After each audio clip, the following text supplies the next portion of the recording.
Good day guys, welcome back to the channel. So today we're doing another Battleground season previews. This is for season 29, weeks 1 to 2. It's been a while since I've done these, but I really want to get back into them because I know you guys find them really useful and helpful for the upcoming season. So obviously we're heading into season 29 now, almost season 30. And we got a couple of different metas this season, like normal. Today we're just going to be talking about the meta for weeks 1 to 2. Now the nodes are pretty much the same for Victory Track and Circuit, with there's one extra node in Circuit. I'm mostly going to be talking about Victory Track, so let's go over the nodes quickly. So the main node here is Coda, so it's basically the Saga node from Alliance War. If a Coda attacker punishes the defender's special attack, they remove all unblockable effects on the defender and gain an unblockable passive for 5 seconds. Pause during special attacks, and they deal a burst of energy damage. So a lot of the Genesis defenders, or all of them, they'll get unblockables once they finish specials. There's also Conflicted. That's the key node here, because all these guys, all the defenders, the Genesis only applies to Genesis defenders, obviously, and we'll talk about those in a sec. But the Conflictor applies to all defenders. And there's also I'm pretty sure this is a brand new node, at least for Battlegrounds, Phantom Bleed. So basically, you have a 25% chance when you hit the opponent to inflict a bleed debuff. Now this can be prevented from ability accuracy reduction, so I'll talk about ways to prevent that in the later in the video. But yeah, there's pretty much no way around Conflictor apart from unless you're fighting someone that's bleed immune, because you're going to be constantly giving the defender bleed debuffs that do no damage, but they will trigger Conflictor and give the defender half a bar of power, of course. But yeah, the Conflictor node and the Phantom Bleed node is the exact same in Circuit. There's a bit of a longer unblockable. But then in Circuit also, when the defender purifies 4 debuffs, they go unblockable for 6 seconds. So obviously the Coda attackers can have the advantage there by removing unblockable effects when they punish special attacks. So that's a real advantage of the Coda attackers here. So normally when we have a Conflictor meta, I try to recommend champions that don't really inflict debuffs.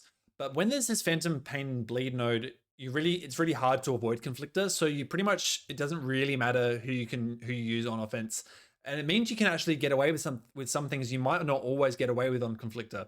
And so I've got a perfect example here of this fight. So this is a Deathless Thanos against a Red Skull. Now Deathless Thanos, in fact, I should go to the start of the fight so you guys can see the whole fight. Now the way you want to start this fight is by activating a heavy attack mid combo to inflict your armor shattered, so that Red Skull obviously can't gain armor ups. Now this isn't very easy to do in Conflictor because because Conflictor will be not on cooldown. But having this Phantom Pain Bleed node makes it it really opens the door for a lot more attackers, because you'll see here that we trigger the Conflictor node here in like a second hit. And that means we can actually freely throw a heavy and get the armor shattered. Normally with Conflictor, we wouldn't be able to do that. Those armor shattered and armor breaks would get purified, and we'd have to go again. But I'm pretty sure we'd still consume all our energy, you know. So this makes it so much easier to use champions that may rely on 1 or 2 debuffs to really get going, like Thanos here with this armor shattered. But we can pretty much just play normal. Obviously, he's gonna get power from Conflictor. That's pretty much unavoidable because of the Phantom Pain Bleed. So you can see he's getting plenty of power from Conflictor, but now that we're really in the full Thanos rotation, it doesn't really matter, and we're able to finish him off in about 40 seconds. And so then there's plenty of other options of champions that, like Thanos, that would maybe require debuffs, and they wouldn't be able to get them in as easily with Conflictor normally, but with this Phantom Pain Bleed, it makes it a lot easier to get your rotations in and do your maximum damage. So let's talk about the best attackers. All right, we'll start off with the Coda attackers. So these guys, they're all either mutants or mystics. So let's filter out the mutants first. So typically the mutants you want to see, you probably want to see on offense. So basically, yeah, whenever they punish specials, they will remove unblockables and get unblockable themselves, and give them extra damage. So you'll see not too many for the mutant class here. Negasonic will be used a lot. Potentially Jean Grey, but also not really. Gentle and Dust, you probably see more on defense this meta. But Omega Red can definitely be useful. I'll talk about him later in the video as well. He's going to be a very strong dual threat actually this meta. And then also Weapon X can be used on offense. You definitely see a few of those around sometimes. But it definitely does favor the Mystic class a lot more in terms of attackers, because you got Diablo. Some people are running 7-star Diablo. Kushala, of course, very common attacker. Even Purgatory sometimes. Rintrah can be used on offense. Shathra, one of the best Mystic attackers in the game now. Spiral, obviously for those pesky serpents, and Dark Phoenixes, Hood, Tigra, White Tiger even. So these are all champions that will benefit a lot from the Genesis node. Okay, so we've covered the Coda and Genesis node. That's been a mainstay of the contest for the last few months with the saga, and it's going to be ending soon. So it's pretty much the last time we're going to be able to use those champions in this way. So let's focus more on the Conflictor side of the meta, because that's going to be the biggest sticking point for most people. I think it's going to cause the most headaches, and which is fair enough. So let's talk about the few different ways we can counter this. So I'm going to break down the best attackers for this meta into 3 different categories. So the first category I want to talk about is power control, and I'm talking about passive power control. We've got to be very specific here, because champions like Dr. Octopus and Mr. Fantastic, there's other ones as well. These guys really rely on debuffs to really power control the opponent. And when it comes to Conflictor, a lot of the time Conflictor will eat, Dr. Octopus's power lock debuff. It'll eat Mr. Fantastic's pre-fights at the start of the fight. That makes it a lot trickier to use these sort of champions when it comes to fighting Conflictor, no matter what else other nodes are there as well. And so we want to lean more towards passive power controllers. All right, guys, so the champions I'm about to talk about here, these guys have a lot of abilities that either negate or sometimes even reverse the power gained from Conflictor. And a lot of times they actually benefit themselves from that, either through power steal or some other ability. I'll talk about each champion individually very quickly, and why they work. So America Chavez starting up. So when she throws a heavy attack, she gets her purple negative zone dimension. Each one reduces ability power rate by 60%. Now this isn't just champions' abilities in terms of power gain. This also counts for nodes like Conflictor. And so if she has at least 2 negative zone dimensions, she is actually able to reverse the power generated from Conflictor and actually start reducing that power gain. All right, so next up is Future Ant-Man. So Future Ant-Man is one of the strongest passive power controllers in the game because of his power detonation ability. So you can play in a way with Future Ant-Man that stops the opponent from ever throwing a special in the fight. Even with Conflictor, you're able to do this because at the start of the fight, you have the encroaching power detonation for 14 seconds. And when that expires, they get the power detonation, which drains 40% of their current power. And this 14 seconds, but it's 200% faster during Surging Swarm. And you obviously want to get to Surging Swarm as soon as possible by intercepting the opponent. And then once you have Surging Swarm, they are more aggressive, and they also are more likely to throw specials as well.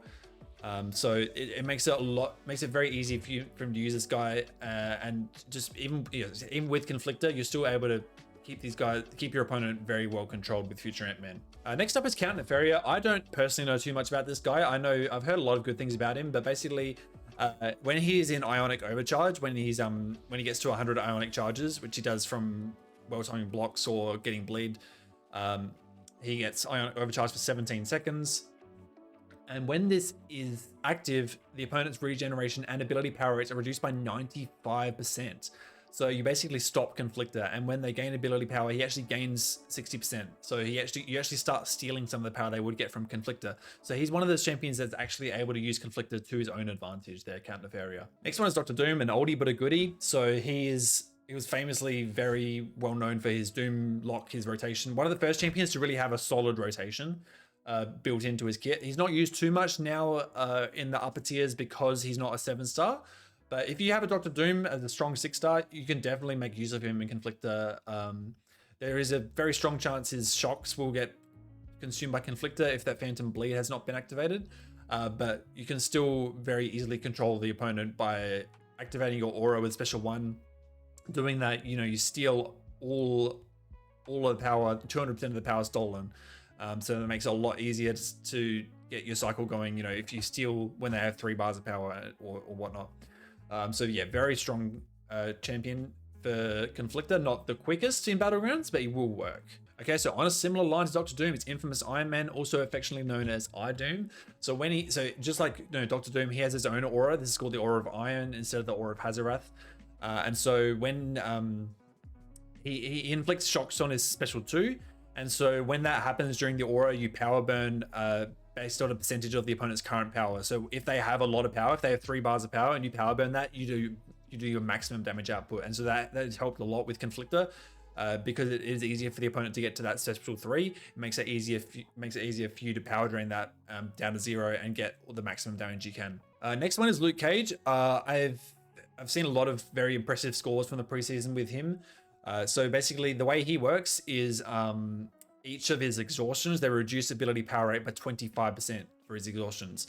Now, obviously, there's a very strong chance that 1 or 2 of them will get purified from Conflictor, but it really doesn't matter because he's able to stack them so quickly with these light attacks. 80% chance.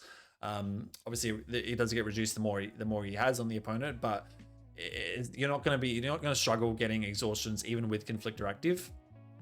And then there is another reason why he's super powerful in this meta, and I'll talk about that in the next category. So Photon is the next champion we'll talk about here. So whenever the opponent gets a debuff, she inflicts a 80% petrify for 0.5 seconds, and it's key to note that it is a passive, so it can't get purified by Conflictor.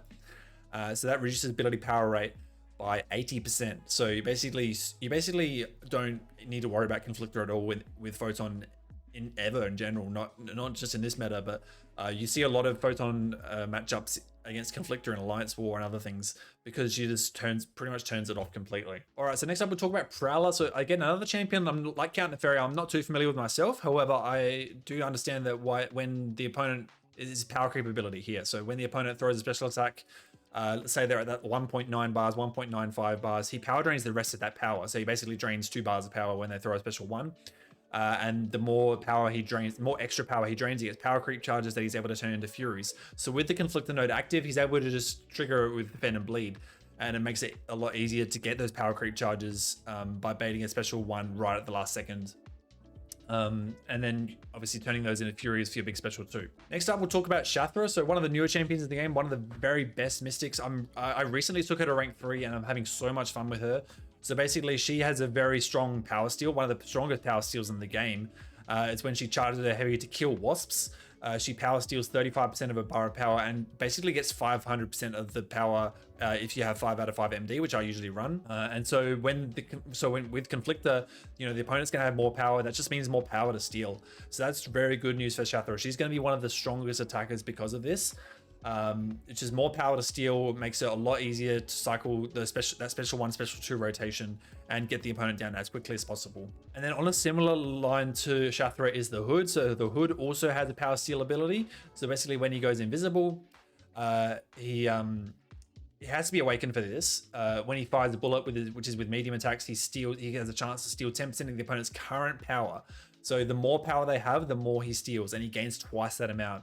So it's very fortuitous for Hood for the opponent to be between 2 and 3 bars of power, because it just means more power for him to steal, and he can cycle those special 2s much easier, get those hexes in, and then do a massive heavy detonation to finish the fight. And then the last champion I'll talk about here in the power control category is Warlock. So should the opponent you're facing be running willpower and they are not immune to bleed debuffs, they're going to be trying to heal from those bleed debuffs. So if you have an infection active on the opponent and they're bleeding from Phantom Bleed, the bleed's not going to do any damage, but they're going to be healing from it because it is a debuff.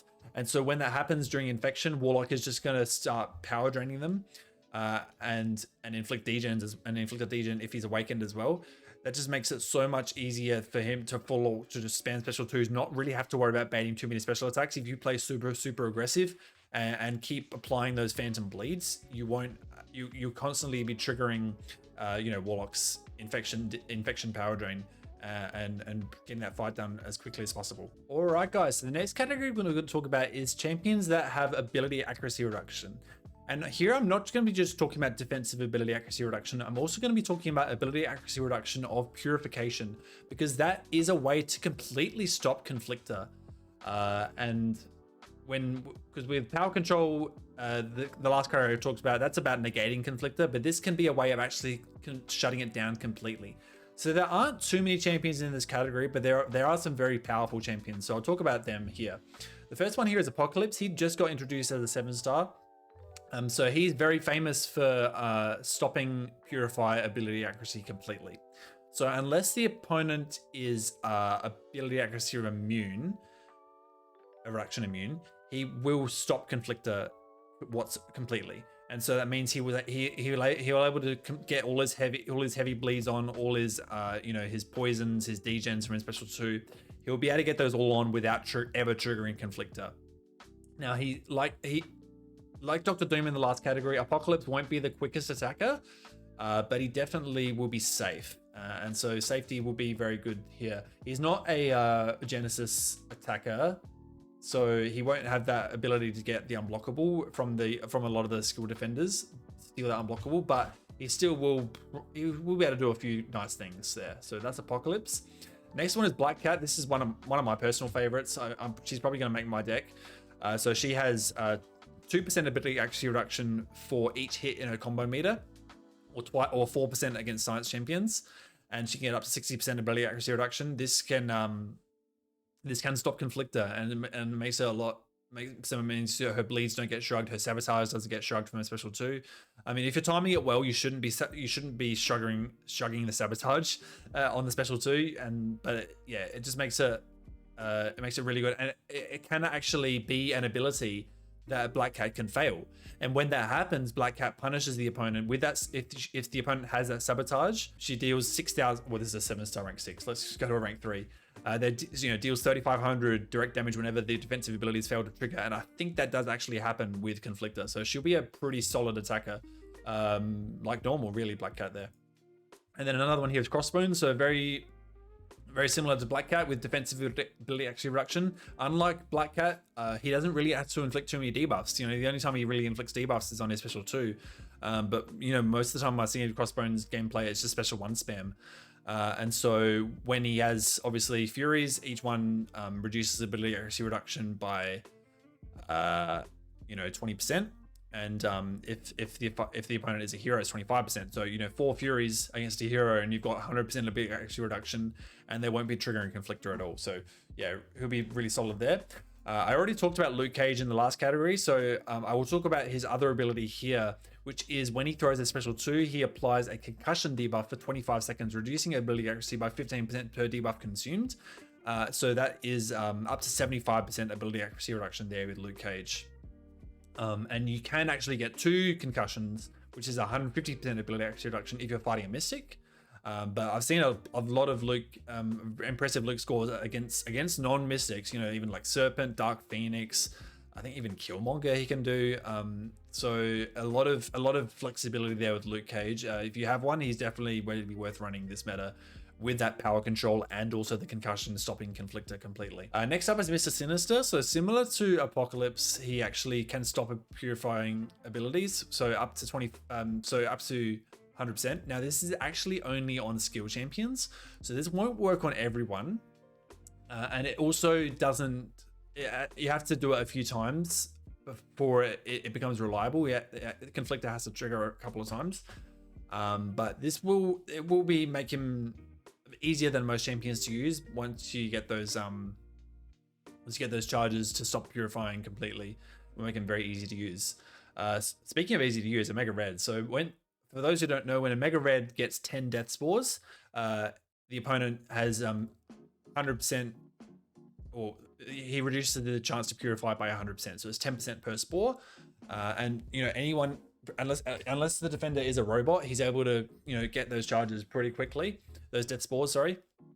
And he can just use that to completely melt the opponent. Once you have 10 spores, you can confidently have that degen locked on, and yeah, you won't have to worry about Conflictor at all. So yeah, that's the ability actually reduction category there. These champions won't be amazing, but they definitely will be all right in their good matchups for sure. All right, guys. So the final category here I'll talk about is passive stun. So these guys will be able to pretty much stun safely at the start of the fight and punish that stun without really having to worry about Conflictor. Sometimes it may trigger, sometimes it may not. But a lot of these champions are able to inflict passive stuns to really get a safe opening to the fight, when all other champions will have to either reparry or bait heavies, or start the fight with a light and trigger that phantom bleed before being able to safely parry. So the first one here is Bishop. So if you don't know, when the opponent, if they're a skill champion, if they purify a stun, they get a passive stun lasting at 1.5 seconds. So I don't think he's going to be the best attacker because of this. Oh well, just because of this, I don't think it's going to make him a great attacker for this meta. Because there's phantom bleed anyway, that you can use to consume Conflictor, but it definitely gives him an advantage here, Bishop, and that's similar with Storm. So Storm pretty much has the same ability here. If a skill opponent purifies a stun debuff, her stun lasts a bit longer, 2 seconds, but it's 2.5 and sorry, 2 seconds to 1.5 seconds. Like either way, you're going to be able to get a clean opening with either Bishop or Storm there. The next one here is Negasonic Teenage Warhead. Definitely one of my personal favorites from testing her this meta. She's going to be very strong. So she just has passive stuns, period. As long as you got the parry mastery on. If you don't have the parry mastery on for whatever reason, you'll inflict stun debuff still. Yeah, she'll get very safe ways to enter the fight with passive stuns there. She will obviously still trigger Conflictor with the Phantom Bleed node. But then obviously all her Incinerate vulnerabilities, they're all passive, so none of those will get triggered by Conflictor. Makes her a very solid option for a lot of fights. Obviously she's gonna be great for Bullseye and a Tumor and stuff like that, her signature matchups, but even for other nasty fights like Dust and others, she'll be very good for. And another one here is Onslaught. So Onslaught, similar to Bishop and Storm, when the opponent purifies a debuff, they get a passive version of that. That's any debuff actually. So it's a personal debuff, sorry. So that includes like his Daunted and stuff, or his his Crush. I think it's Crush, yeah. But yeah, if his Daunted or his Stun is purified, he gets a passive. So he's able to, just like Bishop and Storm, he's able to get a safe passive stun at the start of the fight, which you can use to heavy attack and obviously get that extended pause for your Neuroshocks. And then obviously later in the fight as well, if Conflictor is not down, you can just parry, get that extended pause very easily, because the opponent will not be suffering from a stun debuff, they'll be suffering from a stun passive, so you'll be able to get that extended pause there with Onslaught. And the last champion I'll talk about is Storm Pyramid X. So she's a very similar vein to Storm, because she can punish stun purification with stun passives. However, this actually expands to every single class. So this is not just skill champions. Storm Pyramid X is able to do this to any class. But just like Bishop and Storm, just because she has this ability, I don't think this makes her a must-have for this meta. It definitely just gives her a little bit of a leg up on some other champions. But it's definitely not this is not like an amazing necessity really for this meta, having the ability to passive stun. It just gives a small advantage. But yeah, out of this category, definitely Negasonic and Onslaught will be the strongest attackers from this little small group there. All right, guys, now let's talk about the pesky defenders in this meta. So I should preface this by saying that there's Conflictor and there's Unblockable for Coda defenders or whatever. I'm not gonna basically talk about the OP defenders like Serpent, Zola, Dark Phoenix, Bullseye. These guys are going to be strong every meta. They're always going to be strong defenders, and you guys know that. Here in this category, I'm just going to be talking about defenders that maybe can catch you off guard if you are not prepared and don't know how they work. It's defenders that you don't always see every single day. So let's start off with the Genesis defenders. So let's filter by Genesis. So we've got Cosmics and skills here. So the skills. So yeah, whenever they finish a special attack, these guys are going to be able to go unblockable unless you punish them with a Coda attacker. So you will definitely see a Tumor here. You might see some 6-star Zemos hidden about in some people's decks, so definitely watch out for Zemos. Sheila, sometimes Jabari maybe. You'll definitely see a lot of Korgs, Lumitrix. You might see Mantis on defense sometimes. You'll see a lot of rank 4 Nick Furies if you're high up in the game. And then maybe Okoye sometimes as well. But yeah, outside of that, not really. You won't see many of those other ones. Maybe Black Cat sometimes on defense, or Black Panther. And then for the Cosmic side, this is probably the weaker class in terms of defenders, but you definitely will see Maestro. You'll see if Maestro is hanging around. Medusa sometimes will be placed on defense, but also not likely. Sometimes you'll see a Cersei. But then outside of that, not really. Like it'd be like Maestro and maybe Cersei, maybe Medusa. Sometimes Null as well, because you're going to be tanky with an equity if you got a high signal. And he can be a bit scary if he's unblockable, starts throwing special ones and stuff. But yeah, it's really not too much to worry about here in the Cosmic class when it comes to defenders. So let's talk about actually specific categories. Now, there's only one category I really want to talk about here, because this meta really isn't too bad. And because of the Phantom Bleed node, all these defenders are going to be gaining heaps of power anyway. So I'm just going to be talking about one category here. And this category is champions, defenders that actually benefit from bleeds. Because of this Phantom Pain bleed node, you know, these defenders are going to get free bleed debuffs right here. And so there are actually quite a few defenders that actually benefit from bleeds and can actually catch you off guard seriously, and can actually result in, you know, in deaths if you're not prepared and don't know how these defenders work. So let's talk about them. All right, guys, so let's talk about these champions that benefit from bleeds, because there actually are quite a few of them. So the first one here is a tumor. So if you don't know, when he's awakened, he increases his thorns damage by up to 15% for each bleed effect on either champion. So whether a tumor has bleeds or you have bleeds, he increases that thorns damage. So unless you have someone that can either turn off, well, someone with non-contact attacks like Negasonic or Shuri or something, unless you have someone like that, you're going to be really struggling against this guy, because because putting those bleeds on him will be unavoidable. And he also is a Saga defender, so he also will go unblockable after specials if you unless you have a Saga attacker. So definitely be very prepared for a tumor if you DC one. Next one is Zemo. So Zemo can definitely catch a lot of people if you don't know how to fight him or if you don't know how he works. So basically, he starts each fight with 5 cleanses here. So enter each fight with 5 indefinite cleanse passives. So he can safely be stunned during this. You can still stun him. It's just those cleanses will consume those phantom bleeds. And when that happens, when those 5 cleanses happen, he inflicts a root on the opponent and starts, you know, even if you block a hit, he's going to give you bleed debuffs that are indefinite. Or if you're bleed immune, he's going to get a massive fury buff. So the way to combat this is to throw a special once that root activates, and that will turn off the root.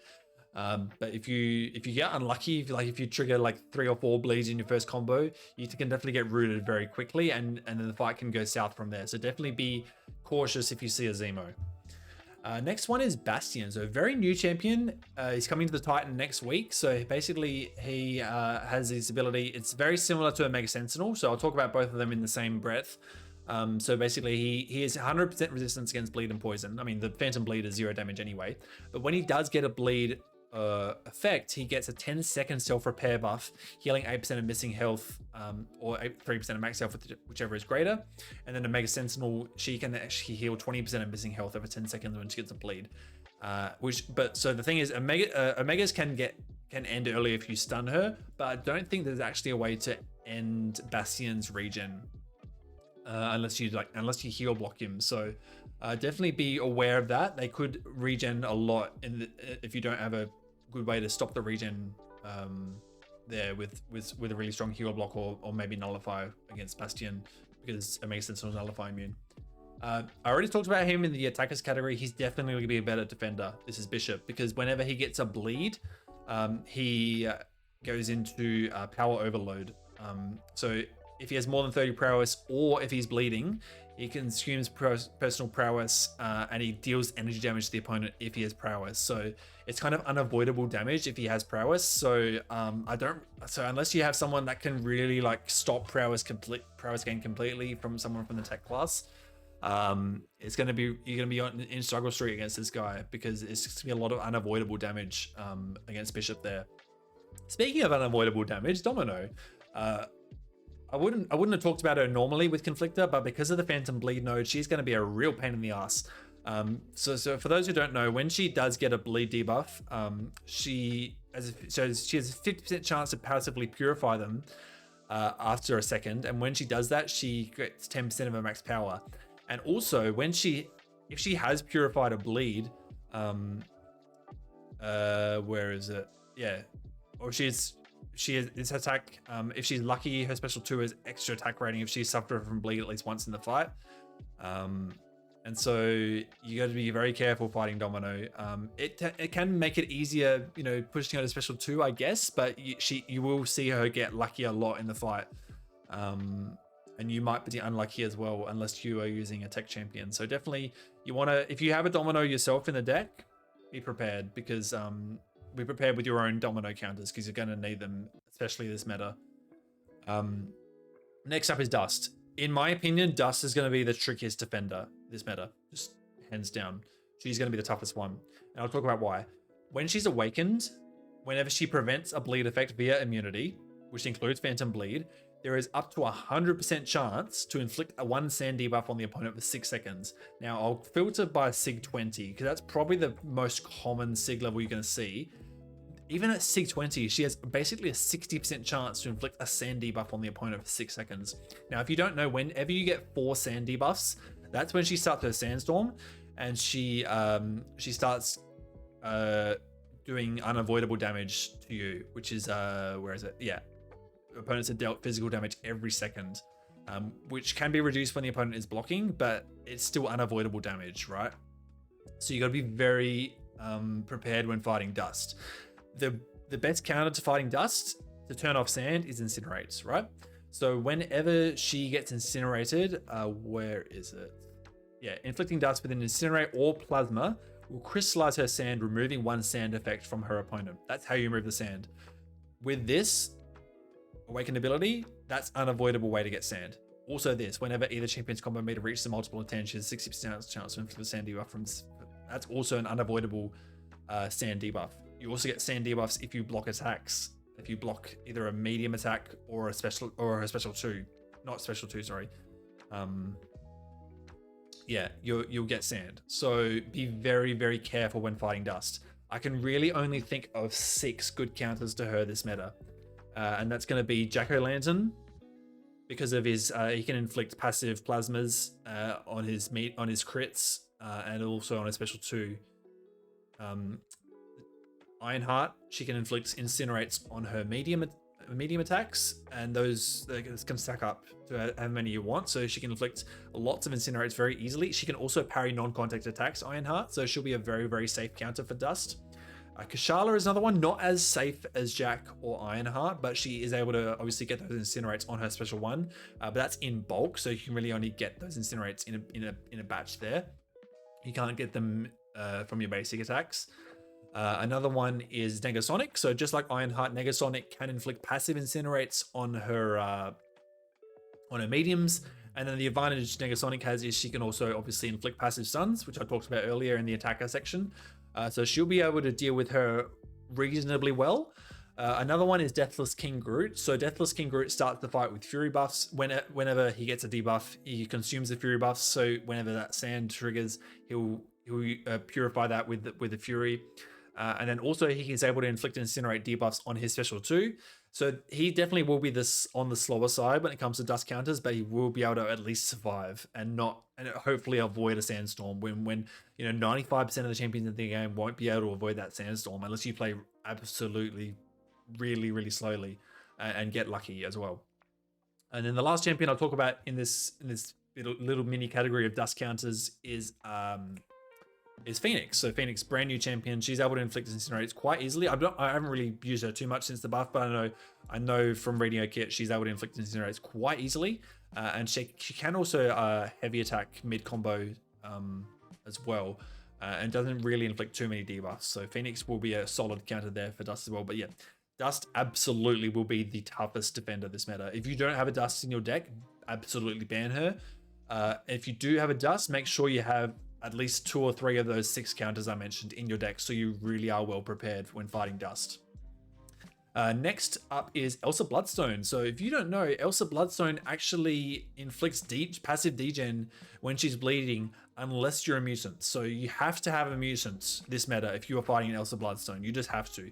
If you don't have a mutant and you're fighting Elsa, you're just going to die. You're just going to die to passive degen, because that passive degen is very, very potent. This will scale with the attack bonus that the Battlegrounds defenders get. The opponents will also be passively heal blocked during this time. It's just not a good time. If you're fighting a bleeding Elsa without a mutant, you're going to be in struggle town. So definitely have a lot of mutants ready. If you see an Elsa, be prepared to draft a mutant as soon as possible. Another one is Havoc. So Havoc, if you don't know, he gets a plasma charge when he gets a bleed.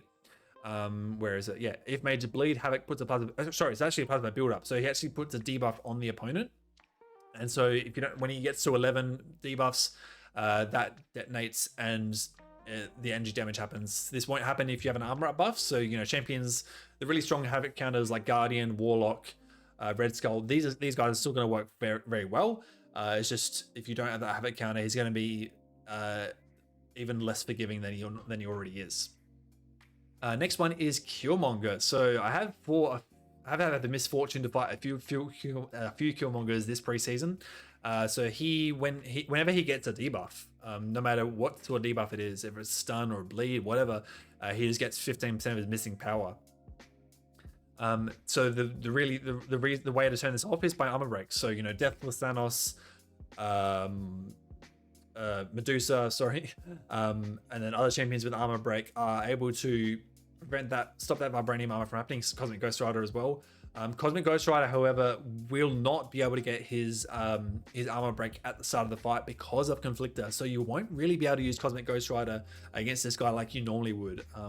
So you might have to find another option if you normally use Cosmic Ghost Rider against this guy. So yeah, Medusa, Deathless Thanos, and then I'm sure there's other champions that with armor break that I can't think of right now. Null as well is another one. Yeah, on his special too, that can potentially work. So yeah, because the more power he has, the stronger his reverb is, right? His reverb damage scales with stored power, right? So the more power he has, the more damage gets reflected. So without a strong armor breaker, it is almost unavoidable damage unless you keep him really low on power, which is very tricky to do when Conflictor is active and Phantom Bleed as well. Next one is Mr. Sinister. So I just like Bishop, I talked about this guy in the attacker category. He is able to reflect damaging debuffs onto the opponent during the special one. Even if you block it or you dex it, no matter what, you will get a debuff, a degeneration debuff, and these are quite strong. The only way to avoid this is by using a robot, which is standard anyway. So if you're using Zola or Warlock or I don't know, even Nimrod, Nebula, these guys will be immune to that degen. So the other way to avoid this is by pushing him to special 2. Because that way he won't reflect those bleeds onto you. So just be prepared when fighting Sinister. If you're not using a robot, just don't bait that special 1 because you will degen quite a lot of damage. And then another one, he's very rarely seen as a defender. That's a Mega Raid because he's such a strong attacker. You really never see him on defense too often. But he benefits almost as much as anyone in the game from bleed debuffs. In fact, I'd argue he benefits the most in the game from bleed debuffs, Omega Red, because when he is bleeding, he activates his death factor, his death field, sorry. And that's when he's able to actually passively degenerate them, the opponent for each death spore. So even if you have 1 or 2 death spores, you're actually going to start taking degen damage. So unless you have someone like Spider Ham or Count Nefaria, someone with degeneration resistance, I think I missed negative. I think unless you have someone like that, or you have a robot, you will get death spores very quickly when he is bleeding, which will be most of the time, and then you can take a lot of unavoidable damage. So definitely watch out if you see an Omega Red in someone's draft, because there are quite a few rank 3 and rank 4 Omega Reds floating around the contest. So if you do see one, definitely be prepared to draft a robot as soon as you can. So yeah, that's Warlock. Sorry, that's a Mega Red there, and that kind of covers it for this video, guys. For the defender side. Next, I'll talk about the mastery setup. But let me know if you think I've missed anyone, either as an attacker or a defender. I'm definitely happy to chat in the comments or on my Discord or whatever. Definitely join my Discord down below in the description if you haven't already. But now let's talk about the mastery setup. All right, so I'm here on the Marvel Contest of Champions website. Unfortunately, this hasn't fully updated because you can't really see here. Maybe if I move my face cam, this actually still has 60 points there, not 61, because I actually I've personally bought the 61st mastery point from the Radiant store. I know a lot of people haven't yet, but I'll quickly go over what masteries I'm going to be running for this meta. So we've got a pretty standard offensive setup here. This tree here pretty much never changes for me. I always keep this the same. I am going to be running 3 out of 3 Despair. Because when the opponent does have debuffs, including bleeds that do no damage, the opponent will be trying to heal from those bleed debuffs with willpower. So having Despair will reduce that healing by 15% per debuff. So that'll be really strong. Deep Wounds. This is going to be an interesting mastery because the bleed debuffs last longer, which doesn't matter because the bleed debuffs do no damage anyway. But the key thing here is if you have more current health than your opponent, bleed debuffs actually inflict an instant bleed, dealing 1% of the opponent's max health as direct damage. So this means that so let's say you're like a rank 4 attacker, you have like 120,000 health. Once your opponent gets below 120,000 health, every time you trigger Phantom Bleed, they're just going to take 1% damage, like tick tick tick. Like every time they get a bleed, that's 1% health gone. So that will speed up those fights, and that will trigger against anyone who's not a robot, who's not bleed immune, because it's just an instant bleed. So unless they have very strong bleed resistance or they're immune, they're going to be taking extra damage if you have the Deep Wounds Mastery active. So that would be a really nice way to finish off the fight. I do have a 1 point assassins active. I usually have 1 point because this is the best bang for buck. You know, you get 20% attack and 12% ability accuracy reduction. For each future point, you only get 10% extra attack and about 2% extra ability accuracy reduction. So by far, this is the best value when it comes to assassin, is just the 1 point there. Moving on to the defense tree. This is pretty standard, although I have started actually running 9 points in Greater Vitality because this actually does increase the health of all your champions by 8% of base health. Now this actually, and then this scales with, you know, the node, where is it? With here 300% health, so you go 8% base health, and then that gets multiplied by 300%. So you actually get quite a lot more health. This is me targeting my defenders, making sure that they have as much health as they can, so the opponent is in the fight as long as possible there. So that's why I'm running Greater Vitality 9 points out of 9. That's come at the cost of salve and recovery. I don't really run these masteries anymore for battlegrounds because it only increases the regen by a little bit there. It's not too impactful, I don't think. I usually run 5 out of 5 in stand your ground. That means it's 50% chance to resist block breaks from heavy attacks. It can definitely catch some people. 1 point willpower, because willpower, similar to assassins, the 1 point is the best bang for buck.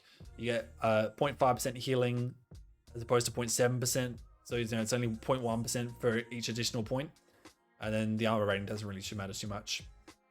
I always run 3 out of 3 in equity. I do have a rank 4 photon, which helps as well. But then, you know, a lot of champions with debuffs, they'll have that attack reduced off the opponent up to 36%. So that's the defense tree. And then proficiencies, I will first talk about Mystic Dispersion. Here it says 4 out of 5. I am running 5 out of 5. I already talked about it here. This only actually lets me use 60 points. I actually can't even press this plus button to go to 61, but I do have 61 points on my account. So I am able to run 5 out of 5 Mystic Dispersion, which I pretty much always do because it is the best class mastery in the game by far. And then probably when I do get those extra points from leveling up, I'll start putting more points in Limber and stuff. But this is a pretty standard proficiency setup, obviously with 5 out of 5 Mystic Dispersion. So that's a little bit of a chat about the masteries and which ones will do well.